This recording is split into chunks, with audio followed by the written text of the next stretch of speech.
ઢોકળીનું શાક બનાવવા માટે 2 ગ્લાસ પાણી લીધું છે તપેલીમાં.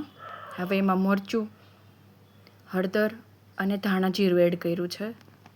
પછી નાખવાનું છે સ્વાદ પ્રમાણે મીઠું.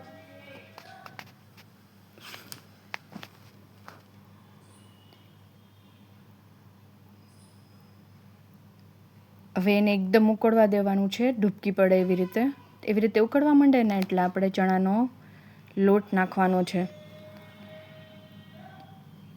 આ ઢોકળીનું શાક 4 થી 5 જણા માટે બનાવ્યું છે.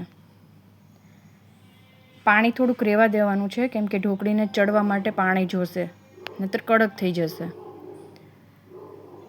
જે આવી રીતે હલાવવાની છે લોટ નાખ્યા પછી, ચણાનો લોટ નાખી દે પછી એને લોઢી ઉપર તપેલાને મૂકી અને માથે ઢાંકી દઈને 5 મિનિટ એને ચડવા દેવાની છે. એ ચડી જાય એટલે આપણે થાળીમાં ઊંધી કરી અને એમાં તેલ ચોપાડી અને પછી આ બધું આપણું ઢોકળીનું આ બેટર છે ને એ નાખી દેવાનું છે. અને પછી વાટકાની તળિયે તેલ ચોપડી અને આવી રીતે એક રસ કરવાનું છે સરસ મજાનું.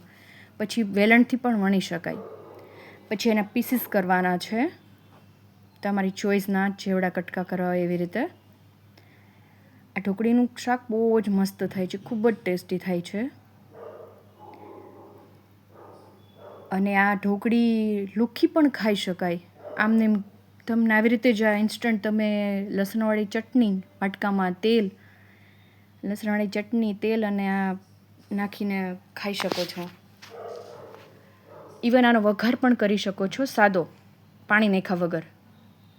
પણ આપણે એનું શાક બનાવીએ છીએ એટલે આપણે અહીંયા લોયામાં 2 થી 2.5 પાવડા તેલ લીધેલું છે. એમાં લસણવાળી ચટણી એડ કરી દીધી છે ઓલરેડી.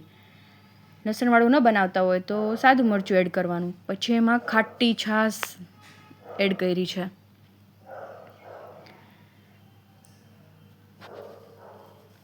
અવેજ કરીને કરવાનો છે વઘાર, જીરું મૂકીને. અવેજ એટલે એક વાટકામાં પાણી લઈને એમાં આપણા બેઝિક મસાલા જેવા કે હળદર, મીઠું, ધાણા જીરું, ચટણી, લાલ ચટણી એ નાખી અને પછી વઘાર દેવાનું છે. અને આવી રીતે ડૂબકી પડે, એકદમ ઉકળે પાણી આપણું આ ગ્રેવી, એટલે એમાં આપણે આ પીસ કર્યા છે જે ઢોકળીના એડ કરી દેવાના છે. અને એને 5 થી 10 મિનિટ ધીમા ગેસે, 5 મિનિટ ઇનફ થઈ જશે આમ તો, એને ચડવા દેવાનું છે. તો તૈયાર છે આપણું સરસ મજાનું ખટ્ટું મીઠું ઢોકળીનું શાક. ખટ્ટું મીઠા ઉપરથી યાદ એવું, જો ખાટું ન ખાતા હો તો હું મારા ઘરે એડ કરું છું, થોડોક એવો ગોળ એડ કરી શકો છો.